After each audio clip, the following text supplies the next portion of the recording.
Aujourd'hui, la chimie, elle est partout. On la retrouve dans tous les domaines industriels, que ce soit la chimie proprement dit, la pharmacie, l'automobile, les caoutchoucs, les plastiques, l'aéronautique. J'en passe, je pourrais citer pratiquement tous les domaines d'activité industrielle et on retrouvera des chimistes à différentes fonctions, différents postes, mais bien entendu beaucoup dans les postes de recherche. Si nous avons autant besoin des jeunes aujourd'hui, c'est pour préparer notre avenir, pas seulement leur, mais le nôtre. Parce que les jeunes qui sont aujourd'hui au village de la chimie, certains, et j'espère un grand nombre, seront demain des collaborateurs, des décideurs, des développeurs de nos entreprises.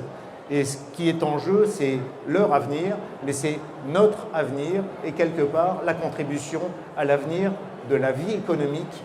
La chimie en France, c'est plus de 150 000 emplois. C'est une industrie qui sert toutes les activités, toutes les industries pratiquement, qui sont dans l'activité humaine. La chimie est une science moderne, totalement universelle. Sans chimie, on ne peut pas répondre aux défis alimentaires, aux défis énergétiques, aux défis de santé. La chimie, après tout, qu'est-ce sinon une longue et systématique curiosité que nous devons développer ensemble auprès des jeunes. Un exemple, c'est celui de l'électronique. Bon, il est incontestable que le développement de l'électronique a complètement bouleversé notre vie au cours des dernières décennies. Si on a pu faire l'électronique, c'est parce que les chimistes ont su faire du silicium ultra pur. C'est-à-dire prendre la silice, le sable, le transformer en silicium, purifier au maximum de façon à pouvoir faire des semi-conducteurs. Donc le rôle de la chimie est très en amont et les conséquences sont extrêmement importantes. On est venu chercher les différents métiers de la chimie. Faire les scientifiques. Dans les recherches pour l'environnement. Venu ici, c'est pour en apprendre plus sur les différents métiers. Et aussi voir si ça peut nous apporter quelque chose pour notre future orientation, vu qu'on est en troisième. Des renseignements pour notre projet d'avenir. Si on peut faire avancer les choses, par exemple guérir le cancer et tout avec la chimie, ce serait pas mal. Une des grandes découvertes, elle date d'un peu plus d'un siècle maintenant, c'était la synthèse des colorants. Ça paraît idiot. C'était Henri Perkin qui a fait la synthèse d'un colorant qui s'appelait la movéine. Ces colorants, on les a utilisés pour regarder au microscope des bactéries, enfin des tissus biologiques. Et on s'est aperçu que certains d'entre eux tuaient les bactéries. Et ça a été le développement de toute la chimiothérapie, avec un prix Nobel au début du XXe siècle. Je suis venu chercher ici une entreprise. Là, je suis en deuxième année de DUT Chimie, en alternance. Je fais des analyses sur les matériaux. Moi, j'aimerais bien travailler dans la recherche, donc m'arrêter à Bac+8. La recherche plutôt dans la chimie organique, optimiser les réactions, c'est un métier d'avenir, je pense. Si on parle réchauffement climatique, en général, dans les journaux, vous voyez le problème du CO2. Là où la chimie, à mon avis, va avoir un rôle important, ce n'est pas pour se débarrasser du CO2, c'est pour l'utiliser de façon à fabriquer des biofuels, des médicaments, des produits en imitant là encore la nature. La nanochimie, c'est l'obtention d'un produit sous forme de nanoparticules. Qu'est-ce que c'est qu'une nanoparticule? C'est juste une petite bille où le nombre d'atomes en surface est plus grand dans le volume.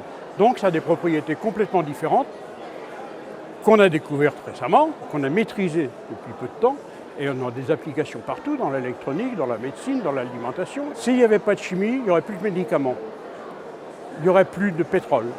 S'il n'y a pas de chimie, il n'y a pas de vie. Et la chimie progresse tous les jours. C'est une révolution sur la manière dont les scientifiques vont appréhender la matière.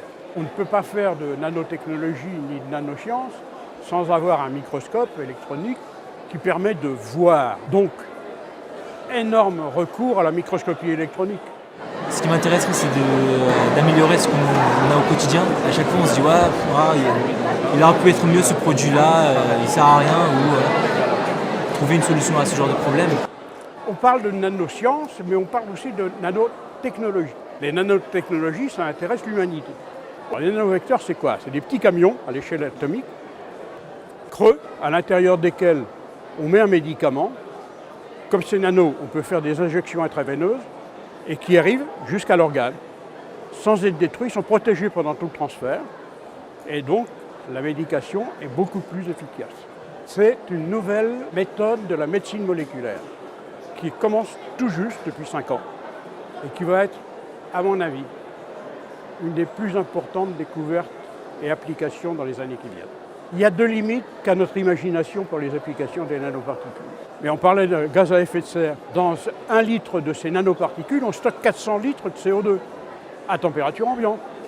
Essayez de trouver un autre matériau qui stocke le CO2. Il n'y en a pas. Et ça, c'est parce qu'on a des nanoparticules.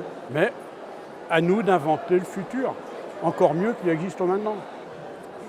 Un vrai chimiste part de son labo et à la suite de ses contacts va jusqu'à la production industrielle quand le produit est non seulement intéressant, mais qui pourra servir la société. C'est ça, le métier d'un chimiste. On n'est pas chimiste si on n'est pas curieux. Et vive la chimie. Je suis actuellement en licence formulation à Cergy-Pontoise. Actuellement, je travaille plutôt sur les huiles pour aviation automobile. J'ai fait un BTS chimie en alternance et là, une licence pro en alternance. Je cherchais une entreprise un peu dans tout. Je regarde tous les secteurs et La qualité des formations françaises est appréciée non pas simplement au niveau national, mais est reconnue dans de très nombreux pays. Chaque année, les établissements français organisent des préparations aux Olympiades internationales de chimie. Il y a 2 ans, la délégation française est revenue avec 2 médailles d'or. Il y a un maillage des formations qui est réparti sur l'ensemble du territoire. Et donc un élève qui veut poursuivre des études de chimie peut trouver à une distance raisonnable un établissement qui peut l'accueillir et le préparer à ses études. Je suis venu rencontrer des professionnels pour leur poser des questions sur l'avenir dans la chimie, les différentes formations. S'arrêter à Bac+2 ou Bac+5, trouver du travail après un master ou une école d'ingénieur. Les professionnels nous disent voilà tel et tel secteur, ce sont des secteurs en évolution et donc nous avons besoin que vous renforciez les formations dans ces secteurs-là. Tout cela va se traduire à la sortie par des programmes qui, vis-à-vis des démarches d'enseignement, seront considérablement évolutives. Évidemment, on fait appel à des contenus beaucoup plus actuels. Et donc de cette façon, les jeunes ont à la fois des informations sur les contenus des métiers, sur les pratiques qu'ils vont avoir dans un proche avenir, mais aussi sur les possibilités de recrutement. On a besoin de beaucoup de bac pro dans la chimie. On a besoin d'opérateurs compétents qui ont été formés sur des programmes qui ont été étudiés en liaison avec les entreprises au niveau des bacs professionnels. Ensuite, on a de très gros besoins au niveau de tout ce qui est bac+3, c'est-à-dire tout ce qui sort BTS, DUT. On en a énormément besoin dans tous les domaines de l'analyse, de la toxicologie par exemple. Tout ce qui est aussi application du côté de la chimie du et pour le vivant. Tous les domaines donc liés à l'énergie, à l'environnement, ce sont des domaines qui embauchent. Il y a des emplois à prendre. Nos ingénieurs chimistes se placent très bien, même malgré la crise. Certains se placent avant même la fin de leur diplôme, d'autres dans les 2 mois. Mais au bout d'1 an, on va dire qu'ils sont tous à peu près casés sur le marché de l'emploi, ce qui est bien. Il faut que les jeunes se rendent compte qu'ils vont faire des métiers dans lesquels ils seront utiles à la société et à l'économie de leur pays. Moi, d'un côté, ça fait plusieurs temps que je vais être professeur de chimie.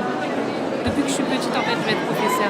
Il y a plus de femmes que d'hommes dans le domaine de la chimie, sauf dans certaines spécialités comme la production, évidemment, sur les sites industriels en production. Les filles sont un petit peu moins nombreuses. Mais globalement, il y a plus d'ingénieurs chimistes femmes que d'hommes qui sont formés tous les ans. Les salaires dans la chimie sont plutôt plus élevés que dans les autres domaines. Nous, on est jeunes chercheurs du Collège de France. On est donc thésards. On nous a dit c'est magique. Et non, c'est pas magique, c'est de la science. Et nous, on se bat pour justement faire comprendre que c'est accessible et c'est passionnant de faire de la science parce que derrière, on peut faire des choses magiques. Ça a traversé les temps. On a connu les alchimistes au Moyen-Âge et aujourd'hui, nous, on est chimistes et on est au XXIe siècle. Et dans tous les domaines, je pense qu'on peut encore aller plus loin, encore découvrir plein de choses. La chimie en tant que science, c'est l'avenir de demain. Tout sera chimie. La chimie va bien au-delà de ce qu'on peut apprendre dans les premières classes scientifiques. Mon rôle, c'est justement de mettre en place les formations. Le partenariat que nous avons avec l'Éducation nationale fait que nous sommes à l'écoute des besoins des entreprises en termes de compétences Et nous travaillons avec l'Éducation nationale pour que les programmes académiques soient exactement en relation avec ces compétences-là. La grande difficulté à laquelle on est confronté aujourd'hui, c'est le manque de jeunes pour pouvoir s'inscrire dans ces cursus-là au regard des demandes des entreprises. C'est l'objet du village de la chimie, faire comprendre aux jeunes quels sont les métiers possibles et qu'il est absolument indispensable que pour atteindre ces métiers de demain, ils aient eu les connaissances suffisantes dans ce thème-là qu'est la chimie pour pouvoir intégrer ces missions. On a besoin de tous les niveaux, du CAP jusqu'aux gens qui ont une thèse, avec bien entendu tous les niveaux intermédiaires de techniciens à Bac+2 et à Bac+3. Le métier de chimiste, c'est un métier qui va continuer à évoluer. D'abord parce que les technologies ou les techniques en chimie ou les approches de recherche ont beaucoup évolué, notamment avec les nanotechnologies au cours de ces dernières années. Et les nanotechnologies vont permettre de faire une revue domaine par domaine de tous les produits, tous les objets qui existent aujourd'hui. Et probablement, les chimistes demain seront plus nombreux qu'aujourd'hui. Les grands défis du XXIe siècle, c'est quoi? C'est la santé, c'est l'énergie, c'est la suffisance alimentaire, c'est l'accès à l'eau potable, c'est une problématique de transport. Qui dit problématique de transport dit aussi problématique de matériaux. Il y a un monde à explorer dans le domaine des matériaux par la chimie et probablement également par des technologies qui ne sont pas encore connues aujourd'hui. La chimie, elle servira à résoudre la plupart de nos gros problèmes du XXIe siècle et elle continuera à être une activité extrêmement créatrice et aussi pourvoyeuse d'emplois.